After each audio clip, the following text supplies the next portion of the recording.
Vous savez qu'au lendemain des manifestations, il y a eu beaucoup de problèmes. Tali, elles étaient impraticables. Donc, surtout avenue Blaise Diagne, rue 6. On ne parle même pas de la banlieue.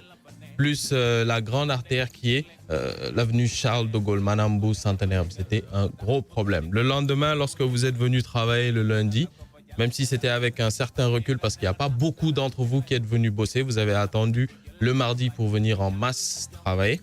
Le lundi quand même, quand on est arrivé, on n'a absolument rien vu. On a pensé même qu'Aïdine Nyon Fediaron,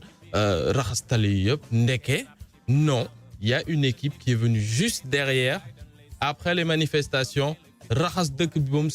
C'est l'UCG, évidemment, l'unité de coordination de la gestion des déchets. Et on est avec son secrétaire, ou plutôt le secrétaire général du syndicat des travailleurs du nettoiement, le PCA mutuel santé nettoiement, tout ça c'est pour une personne, hein, et le coordinateur des inspecteurs à l'UCG lui-même, l'unité de coordination de gestion des déchets, à savoir Madanissi. Bonjour à toi. Bonjour mon frère Franklin. Alors, comment ça va? Santé Yàlla, alhamdulillah. Mais Madani, ba beaucoup de manifestations. Non, man, ñun dañoo am une mission de santé et de service public parce que tamit ku nekk am nga façon bi ngay ñaxtoo. Waaw, comme ñun nag dañoo baaxoo di defar. Te bu fekkee da nga nekk mission service commandé. Sa devoir mooy fexe ba wàcc ci terrain bi def sa warugar. Waaw, nit ki nag am na façon manifestation yu bëri ñii. Peut-être dinañ ñëw ak xadar ak seeni violence ñenn ñi ñëw di ko intérioriser di liggéey malgré que wane na ni dëkk ci dëkk bi aussi defar dëkk bi moo ko gën donc on peut pas tout le temps peut-être que bokk ay xalaat nit ñi dinañ wuute waaye du tere ñu xam ne lu ñëpp bokk aussi kenn moomu ko. Mais manifestation bi mu jotee am, comment est-ce que toi tu as perçu les choses? Da nga tiitoon, qu'est-ce qui se passait dans ta tête? Yow yaa ngi woon sa kër, tu étais chez toi, c'est sûr. Non, bi affaire bi di am ñun xam nga tàmm nañ ko. ñun dañu ne am na loo xam ne boo nekkee un rescapé pour yow expérience la quoi. parce que tamit am na yu bëri yu fi jaar ba tey bu fekkee da nga nekk dans un secteur boo xam ne def nga fa plus de 28 ans. Donc yu bëri jaar na fi 92 jaar na fi 88 jaar na fi. 23 juin jaar na fi. On a vécu pire. 23 juin peut-être mun naa ne moo gënoon a garaaw. jaar na fi. Le lendemain aussi c'était la même chose. Les gens ils se disent que mais nu mu demee noonu. Parce que day am moment boo xam ne yow même su fekkee ni tu n'es pas concerné directement mais ñun ñëpp nous sommes des citoyens. Nous sommes des citoyens dañuy am lu ñu naqari am lu ñu neex mais bu fekkee da nga nekk dans un corps d'élite tey bu ñu considéré comme la première force de défense et de sécurité c'est pas seulement la police c'est pas seulement la gendarmerie c'est pas seulement l'armée mais c'est pas aussi le personnel soignant mais les travailleurs du nettoiement ñooy les véritables citoyens modèles ñoom ñooy les véritables vecteurs ñi nga xam ne tey suñuy wax émergence ñoom ñoo tax donc su fekkee da nga nekk ci corps bu mel noonu. ci da nga am benn genre soit ñu naan obligation de réserve ci benn côté. mais du tere aussi tamit soo amee lu la naqari aussi di nga am noo koy manifester. d'autant plus que aussi nous sommes doublés de syndicalistes aussi. loolu nekk liggéeykat tamit am na fooy toll aussi tamit bu fekkee da nga war a sàmm ak yelleef ay liggéeykat mais soo noppee ñu dañ la ne yow tu es un corrompu mooy li ma waaj waxoon rek mbir mi. laal dee la ñàkk laal dee. soo ko laalee da ngay dee soo ko laalee da ngay dee. donc na nga ko laal te dee. donc nous sommes concernés directement ou indirectement aussi. donc suñu xoolee nii fa ñuy jëm narul am ndox ñu ne nañu teel a fagaru bi mooy que yàlla dafa def janvier 2020 ñu am benn coordonnateur bu bees bu tudd Mass Thiam. bi Mass ñëw avec une nouvelle vision am une nouvelle démarche am aussi benn force boo xam ne bu ko permettre tey mu boole le capital humain parce que nous notre problème c'était la non-implication des acteurs dans les prises de décision concernant ñun sunu secteur. te léegi am na. waaw te man dama doon wax tout le temps ne tout ce qui est fait pour toi sans toi est fait contre toi. su fekkee yow yaa ngi def mbir pour man te boole woo ma ci yaa ngi koy def contre man moom bi mu ñëwee dafa ne man aujourd'hui ma force c'est le capital humain. Quelles que soient aussi les dispositions qui sont prises. S'il n'y a pas l'implication des travailleurs dans les prises de décision, lu ñu fi munti def gestion taf yëngal la. Donc ñun comme am nañu expérience bi ñu xool de Dakar jusqu'à Yène même les capitales régionales aussi ont été impliquées. parce que boo xoolee mbir mi laalul Dakar kese. boo xoolee y avait des foyers de tension partout au Sénégal et même si diaspora bi. Exact. Peut-être diaspora bi ils étaient un peu civilisés ñoom ñëw nañu sax ak costume cravate ñëw marché dem mais fii mais lépp la gars yi bousillé. lépp la ñu yàq. donc am na ñoo xam ne nag dañ cee rax. parce que tamit ñii gàmm ak ñii raas dañoo wute. donc am na ñoo xam ne peut-être dank nañ benn daas fanaanal boo xam ne depuis 2012 am nañ lu leen naxari. mënuñu woon wax. am na ñag ñu ne bëy bu sonnee matte. soo gis bëy buy matte. léegi bëy bu demee bay matte nag c'est parce que bëy boobu sonn na. donc ñenn ñi ils ont commencé à décrier leur ras-le-bol wane ni tey fi dëkk bi toll les gens sont fatigués. ak ku munti wax aussi da ngay xam ni mbir mi métti na mais li ko gën a accentué avec l'arrivée de la Covid-19. tey y a eu des pertes d'emploi. ñii ils ont été licenciés. Quand je prends l'exemple de mes camarades travailleurs yu nekk King Fahd Palace, ils ont été licenciés par SMS. 75 agents ñu licenciés par SMS. Des gens qui ont fait plus de 30 ans ci seen fi ñu doon liggéeyee. loolu yow en tant que liggéeykat bu la naqariwulee mais ëllëg affaire bi sa kaw la jëm. peut-être ñun on a eu la chance dans le cadre de la solidarité ouvrière de dire que quels que soient les cas de figure liggéeykat bu ne sa daas fanaanal xam nga mooy lan. mooy fexeel ba ñu sàmm sa àq ak sa yelleef mais su fekkee ne yow tu ne peux plus aujourd'hui jouir ci li la législation du travail may bu yow nga xam ne ni bàyyi li ngay def da ngay taaxuraan donc ñun ñu teel a jël les devants de concert avec l'exploitation technique de concert avec tous les coordonnateurs départementaux de Dakar et aussi des régions pour que ñu jël le dispositif lan la woon fexe ba les forces de défense et de sécurité muy la police et la gendarmerie c'est le lieu vraiment de remercier le commandant de la gendarmerie bi nga xam ne ni moo ñu accompagner parce que ñëpp gis nañu y avait des véhicules calcinés partout donc ñun dañoo gis tax ne est-ce que amul leneen lu rax ci biir parce que la ñu gis mais loolu les gens se sont dit que ni est-ce que réellement li nekk ci mbalit mi nit ñi dinañ ko mën a génne donc ñun comme lan lu nekk ci mbalit mi comme lan masalan ñu dañoo gis ni par exemple tey si je prends l'avenue Général de Gaulle boulevard Général de Gaulle centenaire en face de l'ambassade de la Mauritanie. waaw boo passé gendarmerie. voilà vous avez vu que dañ ko pavé. mais les manifestants dañoo dajji. dañoo teggi pavé yi. teggi pavé yi moo doon seen arme moom lañ doon xeexee. boo xoolee lépp lañ teggi. ñu jël les troncs d'arbres ak barrières yi nga xam ne moo ne woon foofu ci bi ñuy défilé. yenn barrières yi la gaay buddi. yëpp jóor ko ci digg tali bi. jël suñuy bac à ordures yi nga xam ne on a implanté plus de 1000 et bac ñu jël bac UCG yi taal ko képp ku ci digg tali bi. donc y avait benn méli-mélo benn désordre bu extraordinaire les gens n'en revenaient pas. est-ce que ñii réellement ils étaient venus pour manifester ou bien ils étaient venus pour casser. Nous on ne juge personne. mais nous on dit que il est inadmissible dans un état de droit qu'on puisse saccager le bien d'autrui. parce que tamit le Sénégal nous appartient nous. Donc il y a une forme de manifestation boo xam ne une colère boo xam ne moi je dis qu'aujourd'hui si le président de la République ne décrypte pas aujourd'hui le message de ces manifestants nous allons vers le gouffre. parce que tey l'image du Sénégal est écornée partout dans le monde. ok loolu lépp am na ndax ni nga ko waxee ci boulevard Centenaire ni nga ko expliqué yéeme woon na ngeen war a xëy guddi après les manifestations pour liggéey mën nga ñu expliquer nan la demee. parce que actuellement UCG mi ngi def presque plus de 3000 agents 1600 agents permanents. mu am ay journaliers ak ce qu'on appelle les VP les volontaires de la propreté. Aujourd'hui les gens se sont posé la question à savoir pourquoi cet engouement des jeunes dans ce secteur-là qui étaient stigmatisés en son temps yaakaar na ñuy liggéey ci mbali mi ay dof lañu ay boole puy de lañu des gens des vauriens ou bien des repris de justice. tey vous voyez des étudiants qui viennent faire plan de carrière dans ce secteur-là. parce que aujourd'hui dëkk bu métti it waral na ko xam naa. effectivement métti na amuñu aujourd'hui c'est le seul secteur pourvoyeur d'emploi donc bi ñu mobiliser nos troupes ñu ne leen kat mission bi lii la ñun nous avons une mission de santé et de service public lan la ñu war a def fexe ba dëkk bi set. ci guddi googu. ci guddi gi. waay comme am nañ ay équipe de nuit ay équipe de jour ba pare aussi li ñu gën a faciliter le travail mooy. boo xoolee couvre-feu bi. daf ci jouer. ak lan encore. couvre-feu bi jouer na ci ñaareel bi aussi disponibilité agents yi aussi. ak aussi le service d'ordre bi ñëwoon encadré. très bien surtout. parce que bu am fekkoon ne amul le service d'ordre mais dañuy attaquer parce que ñun. non du ngeen dem. mais bi mbir mi amee suñu agents yu bëri ñii ils ont été agressés. verbalement ñii physiquement parce que dañuy ñëw ñu ne ñu mais yéen pourquoi ngeen di nettoyer ñun ñu ngi ñaxtu ngeen di nettoyer dafa mel ni kon yéen vous êtes complice. ñun ñu ne leen nous ne sommes d'aucune obédience politique.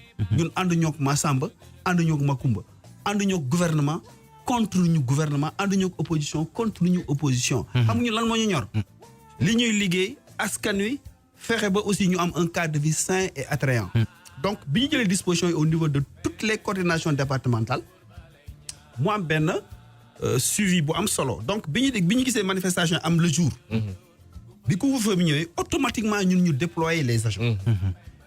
tey da ngay dem fu mel ni Kout mais keroog tali bi doo ko gis ndax ay xeer. rond-point université. rond-point université bi doo ko gis ndax ay xeer. donc bi gars yi yeewoo ils se sont dit que mais nu mu demee nii on a nos stratégies aujourd'hui il y a un schéma d'organisation qu'on a mis en place. Schéma bi mooy mooy gérer le capital humain gérer la logistique parce que aussi par rapport aux équipements de protection individuelle par rapport aussi au matériel il fallait que aussi UCG génne les gros moyens. bu ñu génne les gros moyens avec l'encadrement de la police et de la gendarmerie. surtout la police. fexe ba wut ay fourchettes parce que oto yi nga xam ne dañu leen taaloon bàyyi leen ci digg tali bi fourchettes yi bi ñu ñëwee dañu dimbale ak les gros porteurs fexe ba jël yëpp teg ko ci kaw. fexe ba aussi teg suñuy polybène yi ñoom ñoo doon jël xeer yi. bi ñu tegee polybène yi suñuy ak suñuy chariot ak suñuy brouette. kon daal gros moyens yi ngeen génne quoi.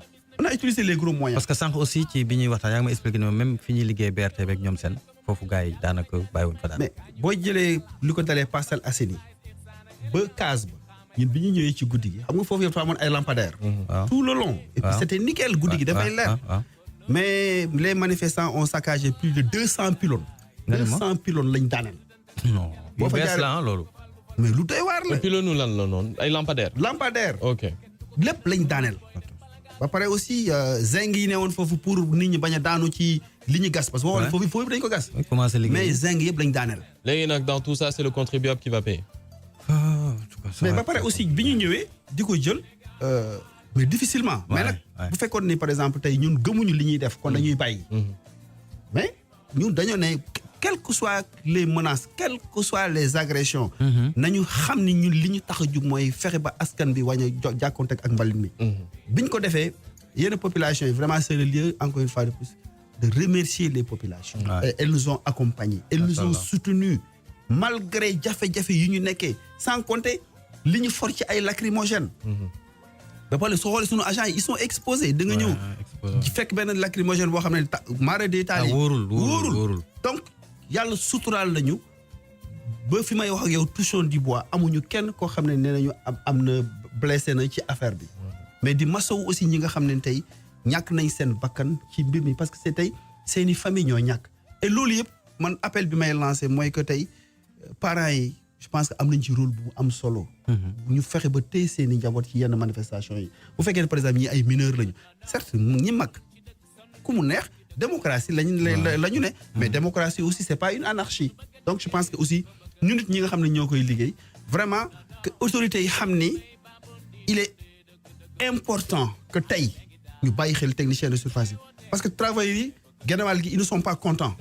Pourquoi ils ne sont pas contents? Ils disent qu'aujourd'hui quand le président de la République s'adresse à la nation sénégalaise il remercie les forces de défense et de sécurité. maa ngi gërëm police. maa ngi gërëm gendarmerie. maa ngi gërëm armée. maa ngi gërëm le personnel soignant. les enseignants. et les enseignants waaw mais ñiy jël mbali mi nag xanaa ñooñu ay bolle puy de lañu ñooñu ci dëkk bi la ñu dëkk di def un travail extraordinaire. c'est des pères de famille. c'est des mères de famille c'est des cas sociaux c'est des soutiens de famille c'est des gens qui se sont décomplexés qui ont été les précurseurs de ce phénomène social. xëy taxaw ne kat ñun lii mooy suñu contribution à l'édifice national au moins ñu xam ni état bi reconnaissant na vis-à-vis des techniciens de surface mais tey ils se disent que ni grand ñun dañuy job mais dafa mel ni autorités yi respecté wuñu ba pare aussi tey force Covid 2010. mais force Covid bi. jotagu leen. mais ñun dañuy toog di jékki-jékki ne waa yéen xanaa ñun dañuy sël mu jëmale kaw. jotagu leen ci. Madani kon jotoo leen loolu. parce que ñun travailleurs ils se disent que ni aujourd'hui il faut que les travailleurs ñu xam ni force Covid 2019 ci lañ bokk nee naa leen mbaam gàtt na waaye ci jur gi la bokk. donc su fekkee ni ki nga xam ne tey mooy jël mbalit ñi feebar ñi. au niveau des hôpitaux. quel que soit tey je salue le ministre Abdoulaye Diouf Sarr avec tous les efforts qu'il a fait avec le personnel soignant ñooñu ay góor yàlla lañ ak ay jigéen bàyyi seeni famille ils sont exposés. waaw mbalit moom kan moo koy jël ñun ñoo koy jël. nee nga sànq ne mbalit mi ay jinne jëluñu ko mais ay nit a ko jël. waaye ñooñu dañ leen a war a wekk mettre leen dans les conditions de performance fexe ba xam ne ni c'est des Sénégalais comme tout un chacun te ñu ngi def un travail à risque. ngay xool par exemple ci wàllu équipement de protection individuelle tey gars yi nga xam ne ñoo nekk le personnel soignant boo gisee seen i équipement dañuy mel ni kuy dem guerre. waaw mais kii jël mbali mi aussi dafa war a mel noonu. kuy dem guerre malgré que tey le coordinateur national mi ngi jël ay équipements de protection di ñu ko jox mais ñun dañu ne doyul. mais sincèrement nag sur les réseaux bëgg nañ leen. Il y a des photos qui circulaient gen rang non plusieurs agents yoo xam dañ daan rang avec les bacs. gars yi dañ leen doon bëggee sur les réseaux maintenant peut-être côté force Covid bi moom je sais pas lu tax jotagoo leen ko te lu tax remonté woo information bi yow tamit. déggoo ma ne la xanaa dinaa la sànq béy bu sonnee matte man ba ma commencé wax ça fait 1 an. dama wax ba nit ñi ne su bokkuma la waa ji moo ñu la jël. vous savez pourquoi. parce que nous sommes une force tranquille. Il suffit de rester une journée sans ramasser les ordures. C'est plus de 2800 tonnes qui vont envahir la capitale. 2800 tonnes d'ordures. Donc, depuis un certain temps, vous n'avez jamais vu travailler di ñaxtu. Déggu leen benn travail yu ne dañuy grève. Bu fekkee ni ci wàllu citoyenneté. Bu fekkee ni ci wàllu gëm sa bopp, gëm sa réew, bëgg sa réew. Dama ne chapeau aux techniciens de surface. Te ñooñu tey suñ ko defee mais da ngay gis dañuy génn gars yi di ñu tàccu. Vous savez pourquoi. Ça fait un baume au cœur. dafa neex ci xol nga nekk ci benn mission en service commandé. ngay liggéey sa askan ba nit ñëpp reconnaître la valeur intrinsèque des techniciens de surface. parce que 4 jours yi ñu jàll mais c'était la catastrophe. da ngay yeew doo gis dara gars yi ne la waaye yéen copain yéen la daan demee damay ñëw place de l'Obélisque fi nga xam ne ni. bi ñu libéré Sonko. L'après-midi y avait foule. mais ba pare amoon na ay jàmmarloo aussi. mais bi jàmmarloo yi amee ak gars yi yàqate foofu ñun automatiquement bi gars yi dañoo pare takk seen i kaake xoolal ñun ñu ñëw sur le terrain. Le lendemain, quand je suis venu pour faire un reportage, pour constater de visu le travail remarquable qui a été fait par les techniciens de surface, j'étais ému, j'avais les larmes aux yeux, j'ai dit mais regardez tout ça. Ces gens-là aujourd'hui, il faut qu'on les accompagne, il faut qu'on les assiste. Nous faisons un salaire bas. Aujourd'hui, le président de la République, il faut que nous ayons le budget de l'UCG. Parce qu'on a c'est des partenaires extérieurs souvent nous accompagner. Mais nous, on a besoin aujourd'hui d'avoir les moyens de notre politique pour que le Sénégal zéro déchet n'ait qu'une visibilité et non pas une utopie. Mais il nous reste à peine 4 minutes. Vite fait. Et on va parler aussi, on va clôturer avec ça. L'on prévoit pour Souba parce que demain, il est censé avoir une marche. Non, en tout cas, toutes les dispositions sont prises pour le maintien de l'ordre. Parce que nous sommes dans un état de droit aussi, mais aussi il faut que force reste à la loi. L'appel que je lance... Sénégal jamono yi force reste à la loi boobu. xam nga force reste à la loi boobu. soo gisee force reste à la loi boobu ñun par exemple ci wàllu liggéey bi ñuy liggéey par exemple tey nee naa la sax ñun nous sommes en service commandé. parce que doo nekk di liggéey nit ñëw na la li ngay def da nga koy bàyyi wala man nangam taan xam nga yooyu dafa neexul ci xol. léegi nag avec l'accompagnement de l'État ils sont libres ku mu neex nga manifester génn wax sa man li may leen ñaan mooy que pacifiquement. nañu wane ni les gens content nañu mais ñu pacifique ñu bañ a yàq dara je pense que suñ ko defee dama ne am na loo xam ne lu bëri dina changer parce que tey ndaw ñi tey ñoom ñooy avenir bi bu dul dara tey président de la République tey lii mu def xool gis ni lay raam ca ñag ba la jëm donc il est obligé aujourd'hui de changer de fusil d'épaule écouter la jeunesse déglu population yi xam ne nit ñi sonn nañu sànq maa ngi doon wax sànq na ci wàllu clinique day bi ñun pour yooyu ay affaire de taf yëngal la daf ci am ñoo nga xam ne saupoudrage la ñuy def parce que ils disent que ni dans les ordures il y a à manger à boire ñenn ñi c'est des vautours ñenn ñi ay charognards lañu li leen intéressé mooy l'argent du contribuable mais la propriété de la capitale ne les intéresse pas ñoo ciy liggéey ñooñu lañ la war a bàyyi ñu liggéey l'argent des ordures doit aller vers les ayants droit donc je pense qu'aujourd'hui le Sénégal zéro déchet dafa war a nekk aujourd'hui une vision futuriste